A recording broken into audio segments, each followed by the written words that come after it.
Again, this is Flying Hawaiian here. I'm actually going to bring you a special deal. Earlier today,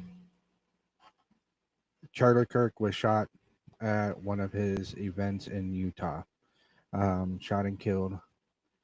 I'm going to bring, this is going to be a special announcement to him and his fans out there. I'm actually one of his. So, very sad about what happened today. As far as we know, there's a persons of interest, but I want to bring up and share some what we know that's going on so far. So, see if we can bring it up here. All right. The headline is there was a subject in custody. That subject has been released. Where are we? I don't really know, but we are pursuing this with our team, reaching out both on the ground in Utah and with federal officials as well. Kelly, we really appreciate you clarifying all that. If we could just clarify one other thing, because by now a lot of people have probably already seen some other videos that have been circulating online in the chaos that followed. There were videos of police handcuffing an elderly-looking gentleman and then taking him out of that crowd, people yelling "monster, monster" and screaming at this person, saying that that was the person that was the shooter in those videos. And those videos have gone super viral. Is he the one that was a person of interest that was released, or is he another person of interest that has been cleared? Two individuals were taken into custody. The older gentleman who was seen on video is someone who was known to police, had some violations, criminal violations in his past, a person very active in the community, maybe an activist, if you could call it that, but someone that was known to authorities. For whatever reason, they detained that individual, and the governor and officials during the news conference referred to an obstruction charge. That could come about from someone not listening to direction from police or any number of things. That was one category. That was the kind of thing in this modern moment where video and imagery spreading wildly, people may have the wrong impression. So that's one category. Separate from that, officials had told us, and we know more of the details, but we have not reported it because it's not at a level where it meets our standards, but of an individual who was then detained and was being questioned, whether they responded to questioning or not, but there was an attempt to interrogate, to find information out. That was the person referred to as the subject, a much younger man. And now we know that that person who, as we understand it, was 25 years old, was released. So we don't know where that leaves us, but it is surprising to think that authorities would release someone unless they felt that what they thought initially just doesn't bear it out, because they'd be able to hold a suspect for a period of time if they had credible evidence. So are we at square one? Are we starting over? I just don't know yet. So far what we do know is it was just a single shot. Charlie Kirk was assassinated at the age of 31 at the Utah Valley University, just north of Provo. So right now we're hearing they got a suspect in custody, or a person of interest. Another suspect that was arrested earlier at the scene is now released. No, not a person of interest, wasn't the shooter. So they're still trying to figure out what's going on. You have the FBI involved, Donald Trump commenting and saying about what's going on with Charlie Kirk. So far, no other new information. Let's hear what else. Pictures to sift through. It is difficult. The biggest thing here is going to be cameras, because witnesses are going to be all over the place. Everyone's going to think that the shot came right from behind them, or they saw where it happened. But in a bowl like that, with all those buildings around, one shot going off, It's going to be heard differently from everybody as a witness. So everyone's going to think they know where it came from, and they're not, because it's just really, really hard to understand how the ricochet of sound goes through that atmosphere. So I think the witness statements are going to be less, when you're talking to them, are going to be less credible until you get their cameras and someone had a video. But the still cameras, the CCTs, the cameras that they're talking about, is really where they're going to be looking for something. If they think they know where the shot came from, if they think it came from that building, figuring out what cameras have access to that, have that in their line of view, what people were closer to that. But the problem is they all ran right after it. So it's really hard to gather. So you're going to have to be on the outside talking to people. You're going to have to put it out in public. Hey, if you're around this building, if you saw something, they've already done that. Bring your cameras in. They're setting up a link that you can send your video in. But that takes people to look at. So it's really, really tough that way.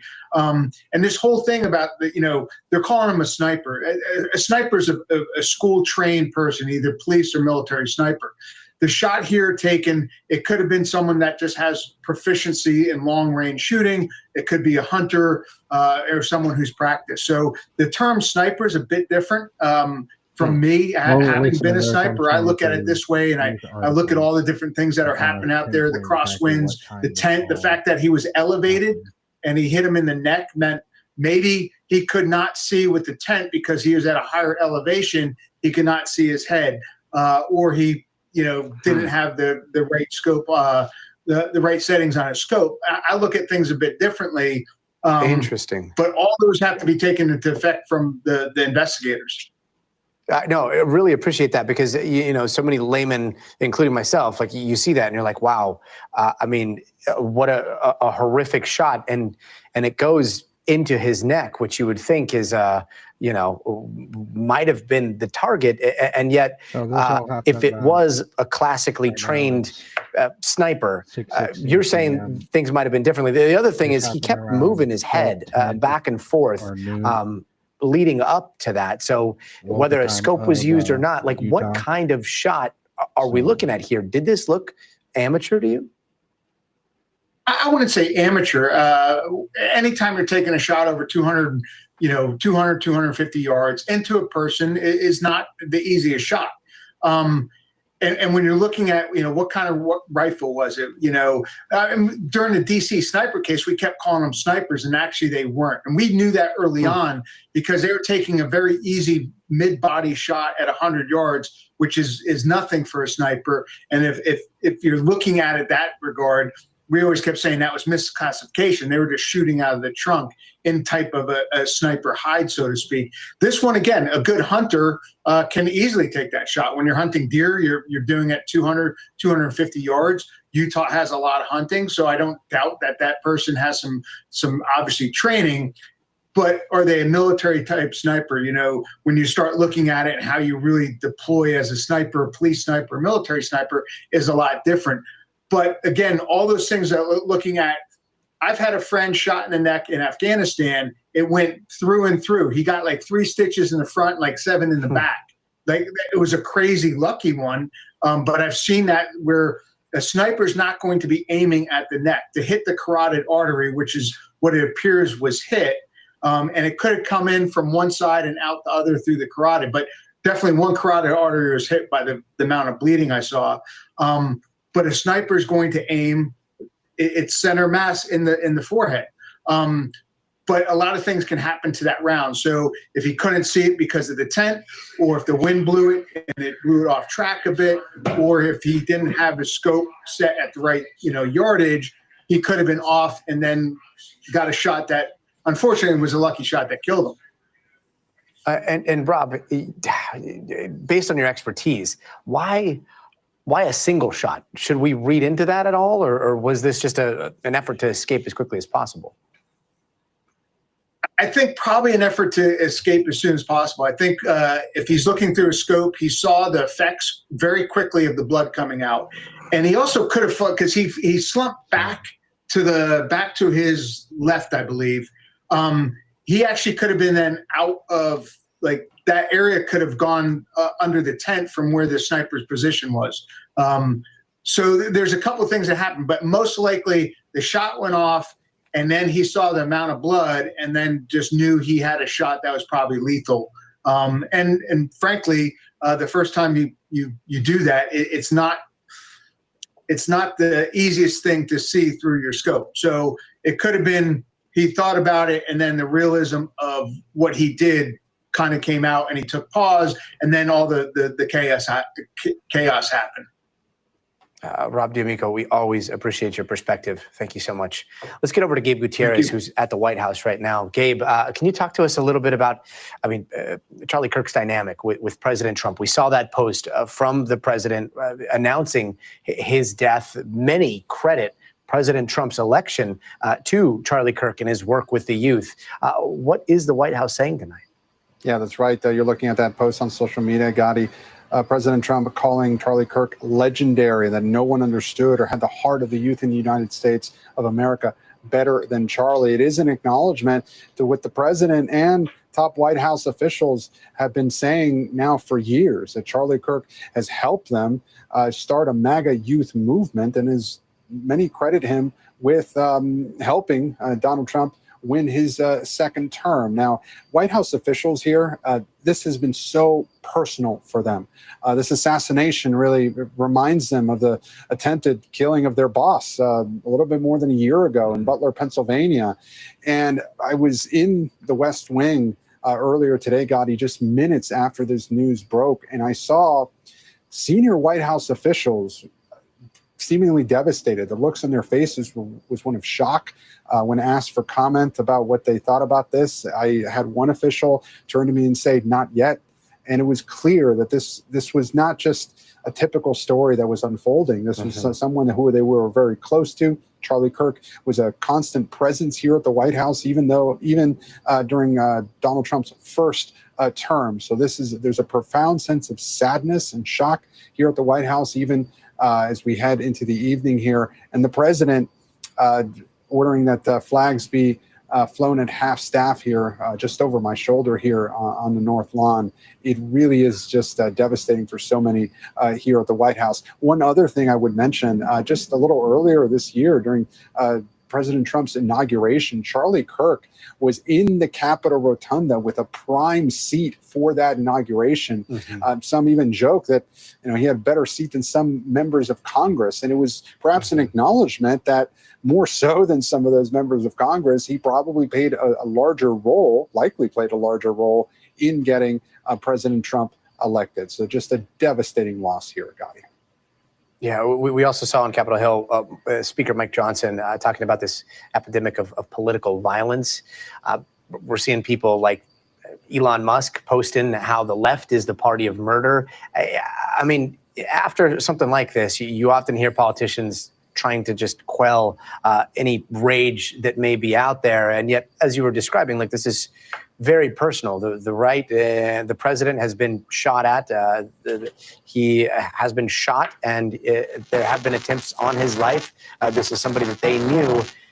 Do you see the White House coming forward and saying, you know what, we should all just take a moment to calm the temperatures, or do you see the blame starting as soon as a suspect is arrested?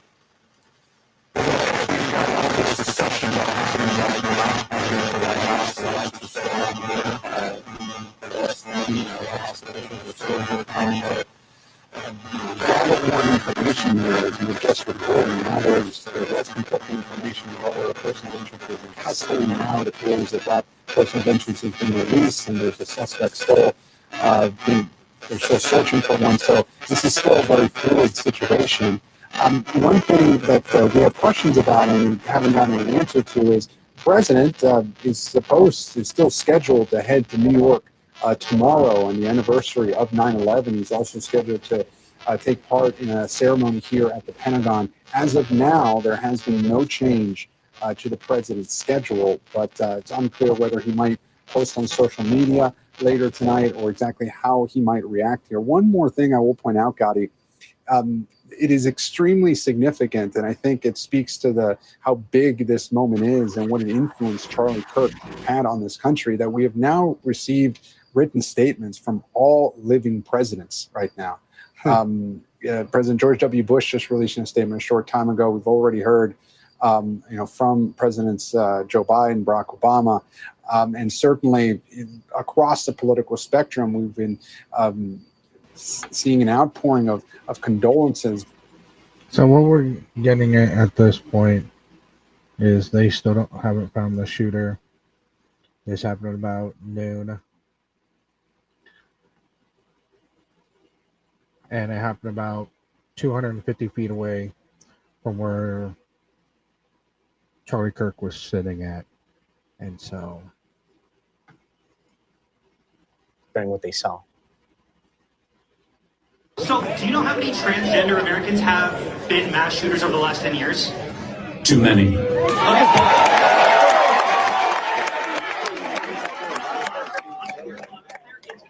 Okay, now 5 is a lot, right? I'm going to give you some credit. Do you know how many mass shooters there have been in America over the last 10 years? Counting or not counting gang violence? Great.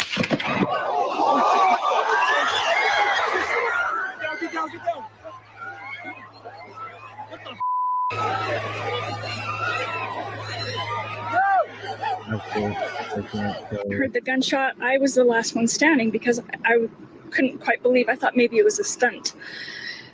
And then everybody fell to the ground. We all fell to the ground. I got pushed into some bushes. I stayed there. There was a lady with her elderly mom, and I said, "Is she okay?" Everybody kind of just didn't know what was going on at the moment. They were just sitting there like watching it, like, "Oh, did he really?" I'm like, "Yo, dude, he got shot."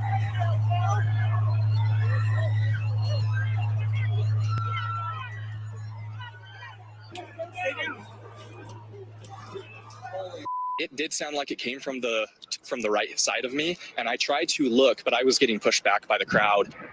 Oh my God! Go, run! Whoa. How close would you say you were to where he was speaking? Probably 20 feet, 20, 30 feet from where he's speaking. I actually personally saw him get shot. Everyone else was filming, and I was just sitting there just watching the debate, just seeing what was going on. And then I just immediately hear a pop, see him get shot in the neck, blood come out of him, and then he just hit the floor. And then I just take these guys, and we just run out of there.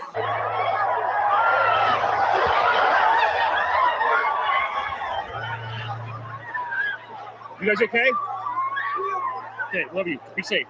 I'm only 18 years old. I've never experienced a lot of death in my life, but this is like the first time I've ever seen somebody die, and my heart was just racing. It was so scary. The craziest part is like there was no checkpoints, nothing to get in here. Everyone was just able to walk in here. I'm like, I have my backpack. I'm like, if I wanted to, I could just bring a gun with me. The fact that it ended so quickly, so fast in that way, it scared me because I felt like, what's going on? Like, what does this mean? What does this mean for like students like me? Like, we can't engage in dialogue without, or even come to a place where we can engage in dialogue. Absolutely did not expect it, wasn't prepared for it mentally and emotionally, even physically, still shaking. A lot of people were shaky. Like seeing stuff happen that way was insane. Yeah, no one should have to go through that. And let's bring in Jacqueline Aponte, a freshman at UVU, who is there today. Jacqueline, thank you so much for being with us. I'm so sorry you had to be there, and I'm glad you're safe. You were very close to the front of the stage there. I got to ask, what's your reaction knowing that the shooter is still out there after all the chaos that you saw? Right. Thank you so much for having me. I think that it is scary, just knowing that it could have been one of our classmates, especially when UVU is supposed to be a place of safety. You know, there's a lot of people coming from a lot of diversity, so we don't know where people are coming from already in the first place. So to come to this place where we're expecting safety and to gain an education and just wonder whether or not the shooter is still out there, it's very scary, terrifying. And they're saying that this was kind of a longer distance shot from a roof near where you were. Does that square with what you witnessed or what you heard? Yes, it does. I was about 5 people away from being able to speak to Charlie. I was going to ask him a question, and I saw him with my own 2 eyes get shot in the neck. It was very traumatizing. And you were there to ask a question. For those that are unfamiliar with how Charlie would run these things, anybody could stand in line, and then they could come up and they could have a conversation with him in front of everybody, right? Right, that's correct. Yeah. And how I mean, did it seem like there was a lot of tension at the event? Honestly, no. There were a lot of people there who were Trump supporters. I wasn't sensing any tension at all. It came at a moment that was completely unexpected. I certainly didn't expect it, and I feel like everybody didn't as well. And I was standing there in shock when it happened. I honestly couldn't believe that it had actually happened. I, for a second, thought that it was fake. Yeah, I mean, it is something that no one should have to go through, and to see these images of what all of those people witnessed, what his family is now going through, it is absolutely horrific. Jacqueline Aponte, thank you so much for sharing your experience with us. We'll be right back after this break.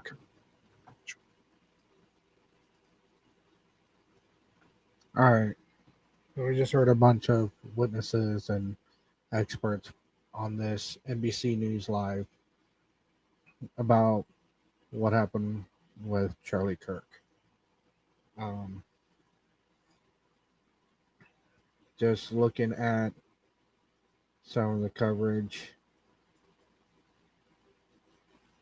as of 17 minutes ago, the suspect they had in custody has now been released. They still don't know who exactly shot Charlie Kirk.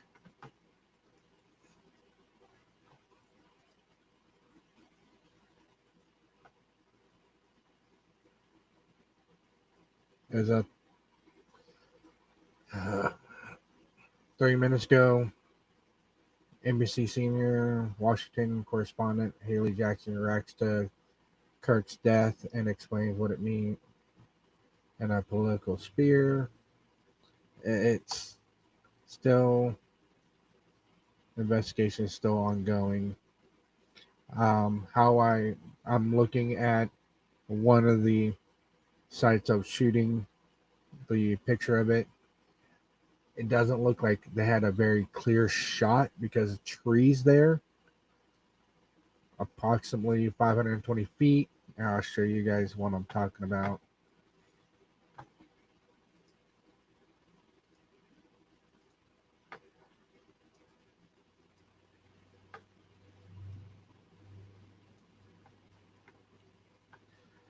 Well, they're saying they shot about right here, line of trees right in the line of sight where Charlie Kirk was at. It was about approximately 520 feet there.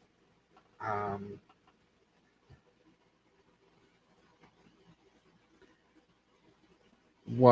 it looks like when shot in the neck. Been hearing, don't know exactly what where they're aiming at on Charlie. This is how they're saying where the shooter was at. But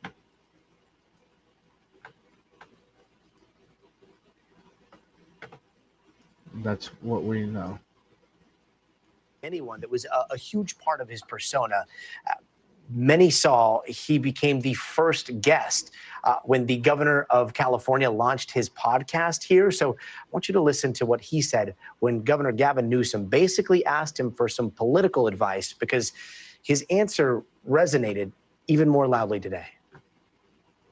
Yeah. There's something to be said that if you want to earn the respect of forgotten America, you have to show them that you can intellectually joust with no script, no hard breaks, no producers in the ears, no teleprompters. That's where new media is going. Now, I'll only challenge one thing you say. I am reaching new audiences. I'm not talking to my bubble, because our content is so appealing. It goes in a decentralized way. And it's not just political. No, it's not political. Cultural. But like, again, our conversation here is going to go far and wide, right? Yeah. A lot of people are going to see it. A lot of people are going to consume it, because it's also politics and entertainment have begun to overlap. Yep. So what Democrats are doing is you're still playing in a very old, hyper-sanitized media environment. Right. And my advice is you got to go where it's unpredictable, where it's treacherous, where it's dangerous. Unpredictable, treacherous, dangerous. I mean, given what we saw today, it's a lot to process. Let's bring in NBC News White House correspondent Vaughn Hilliard to talk a little bit more about Charlie Kirk's influence. So Vaughn, I mean, you and I, we both watched his rise to prominence from the very beginning, a lot of that work happening in Arizona. Can you talk a little bit about how he got his start and how he became such a monumental figure in the MAGA movement? Right. I think it's hard to think that he was just 31 years old, Gotti, because I know that you and I have been very familiar with him for a lot longer than that. If you go back all the way to 2012 is when he founded his organization, Turning Point USA. And 2016 is really when it started to take off more, and he rose to prominence latching on to the insurgent campaign of Donald Trump. And over the last decade, you have seen him take this, conservative youth organization and turn it into a mammoth of a political machine, bringing in hundreds of millions of dollars, having thousands of chapters at colleges and universities around the country in 2024. And this was for Charlie Kirk. I think that bite that you just played there with him sitting down for that podcast with Gavin Newsom is very relevant to the ultimate impact he has had on political discourse and ultimately the legacy of our politics, particularly when it means and when it reaches the younger generation, and ultimately what led to the election of Donald Trump in 2024. And speaking of that, what can you tell us about his relationship with the president? We know that he was a regular at the White House. We know that he was friends with a lot of the people in the administration. Right. And it's important context that he wasn't in the government, but you could say he was just as influential on the outside, almost competing with the Republican National Committee for the actual Republican Party for relevance and influence. And that's because, I was on the campaign trail in 2022 back in May, and it was the Ohio Senate primary. And J.D. Vance was running against a couple other Republican candidates. And Charlie Kirk was out there for the last couple of days of the campaign by his side. And on that election night, he credited Charlie Kirk for helping him win that election. He was very close friends with J.D. Vance. Don Jr. and Charlie Kirk were close friends. I was actually flying back from an event today with Attorney General Pam Bondi in Illinois, and we learned of the shooting on the flight back. And she ended up not speaking with the press and quickly exited the plane, an aide to her describing him as a close friend to the Attorney General. And if you look across those that are not only in this cabinet, but in the higher ranks of the Republican Party here today, they had come across, most of them, Charlie Kirk, and also at the, the staffing level. Essentially, he had a deep footprint across, the MAGA aligned part of the Republican Party here. And I don't think we can understate enough what he meant to the future of the MAGA movement and the younger generation of today's Republican Party. Yeah. I mean, that clip that we played from Gavin. All right, people. I found video of the shooting. Fair warning, this is a little graphic. And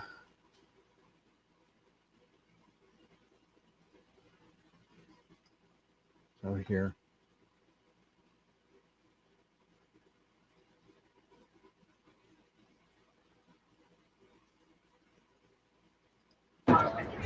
Counting or not counting gang violence? Oh my God. Go, run. So, as you see there, he was shot in the neck. And that was posted by Oh my God. Go, run. Me 9 about 5 hours ago. You see here from another TikTok or Twitter where Charlie Kirk was struck in the neck.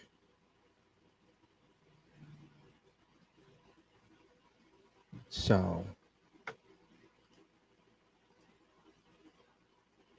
now taking the life of Charlie Kirk, it took the life of the prominent Minnesota lawmaker in June. And it targeted the likes of Nancy Pelosi and Gretchen Whitmer and Steve Scalise and Gabby Giffords. There is a long history over the last 12 plus years now of political violence intended to silence the political discourse here in this country. And it is tough to know and understand where this is going. 1 year ago, the president of the United States was nearly assassinated, or the candidate to be the president was nearly assassinated. And there was calls for political discourse to become more civil. I can't contend that we have seen that play out. And here in 2025, a tragic episode here in which somebody has clearly shot and taken the life of a young prominent conservative. Yeah, and no doubt, and not done any silencing because what we're about to see is going to be, I think, something that we have not seen before. Von Hilliard, thank you so much for all of this. Thanks, Let's now bring in Chase Hughes and Logan Topman, who are students at Utah's Valley University. They were also at Charlie Kirk's event earlier today. Guys, thanks so much for being with me. I'm really sorry about everything that you guys have had to witness today. Let's start just with that one single shot. It is pretty wild that we still don't know who fired that shot. There is a suspect still outstanding, but we've started to hear and see some videos that are circulating that appear to possibly show a figure on a roof line. We've heard from investigators that they think that somebody was on the roof. Does that square with what you heard? Logan? Well, I wasn't on the roof. I was on kind of a balcony that was in between where he was suspected to have been and where Charlie Kirk was. And when I heard the shot, I didn't quite process what it was in the beginning. And it sounded to come from behind me, which would have been approximately where the sound came from, is where they're suspecting it. So it would make sense based on where I was standing and where I heard it. If I understand correctly, you were underneath, that bullet would have passed over your head to where Charlie was. Maybe not directly over, but yes, I was more a little to the side, kind of a little more south than Charlie was, but not by too much. Wow. And could you see him clearly from where you were? I could. I was on the corner of a balcony, and I was actually filming because I'm part of the student news team, their UV review, while I was filming. So I was able to see everything from where I was. Oh my gosh. I'm so sorry that you had to see that. In the aftermath, the pandemonium of everybody running, how fast was it before you started to see officers come in, security taking Charlie out? Like, was there any order to that madness? Yeah, they were. I would have to say the law enforcement did a wonderful job. There was instant action from police, immediately escorting people, telling them to go inside. Like you've seen in the videos, the second that the shot was fired, Charlie's security covered him and escorted him off. Everyone was being asked to leave immediately. It was really minutes later, we were in the newsroom discussing what happened, and there were police clearing the halls to clear students out. We received emails from the school saying, if you're stuck on campus, call this number and we'll help you.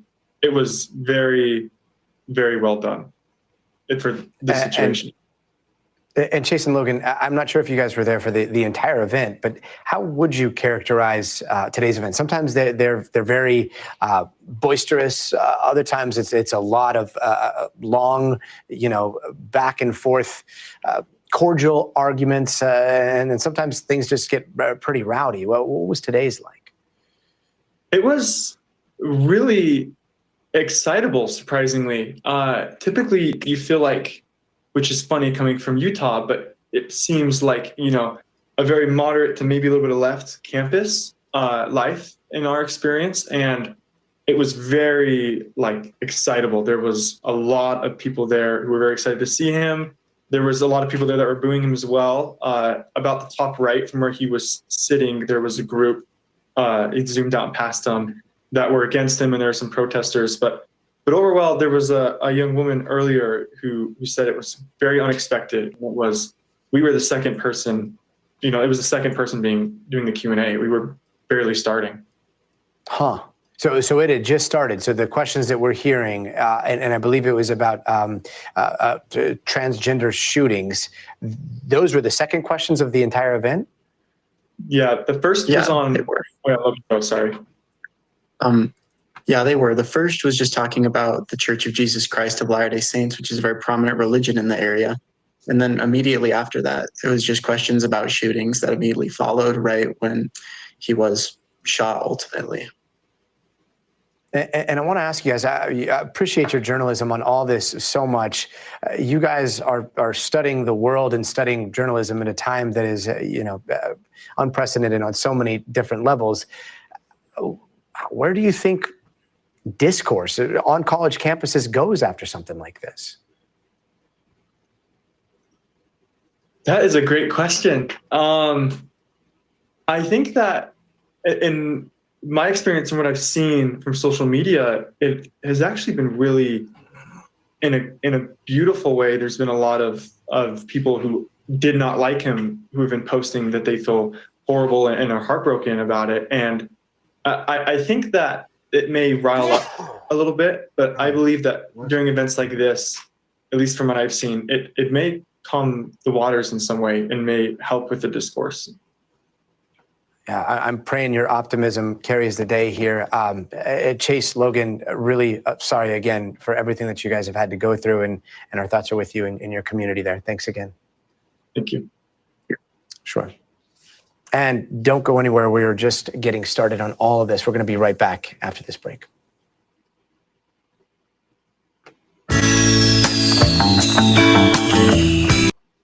All right. After hearing all that, I've been looking at some of the videos and everything. Look at how this place, the university, is. And see the map that the news media and information we've been getting. And honestly, I don't believe he was shot, or the shooter was at that building that they're claiming. If you look at the videos that people are posting, the shot is coming out from this part right here of his neck. So that's the exit wound. I believe he was probably shot the building to the right of him up high. And I believe they're looking in the wrong area just by looking at some of the videos. Because that's a staircase where he was sitting at. So the shooter had to be at an elevated level to be able to make a shot like that. And so just looking at the videos provided from the news media, Twitter or X, how you want to call it, and looking at the university from Google Maps, I don't believe he was shot in that area. That gunshot was a lot louder than it would have been. Terror on the campus of Evergreen High School, 30 miles west of Denver. Use caution, active shooter still. So I'll show you guys what I'm talking about. Okay. Law enforcement and the news media are reporting from this building right here, 520 feet to right here. As I know about firearms and gunshots, the gunshot that was on one of the videos that they showed was a lot louder than it would have been in this direction right here. To me, I believe they probably shot somewhere right here, because Charlie Kirk was sitting right there.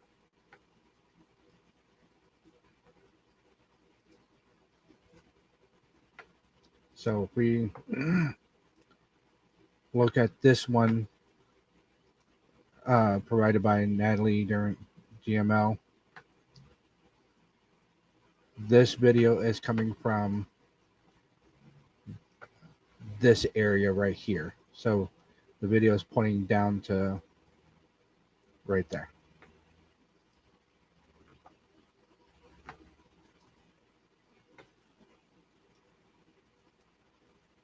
So if we look right here, like I said, this angle is pointing to his left side.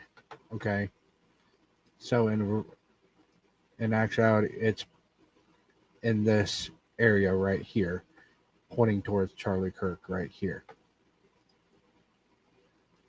So if we watch, let me switch back. So if we watch the video, you can see, and just letting you guys know again, this is graphic. It's not to take lightly. I'm also trying to educate and put in my beliefs from where the news media and law enforcement is reporting.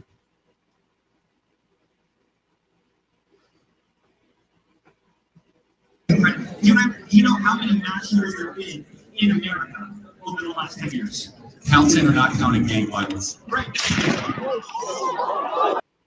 Okay.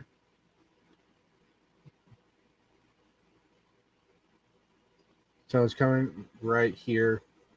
So to me, get off of that. To me, seems like the shot came somewhere over here, and roughly where that the video was taken and zoomed in, it gives that pronounce of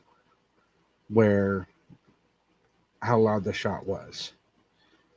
So for him to the exit wound to come out to right here, I would say he was about the shooter.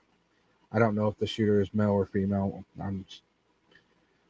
I would believe came in this general direction. News media and law enforcement is saying from this building. Okay. So they're saying 520 feet from that building to where Charlie Kirk was. And to me, I'm just looking at this outside picture, is that you got trees right here, part of the building, this concrete stature, all in the line of Charlie Kirk. So, but I'm gonna end this live broadcast with that.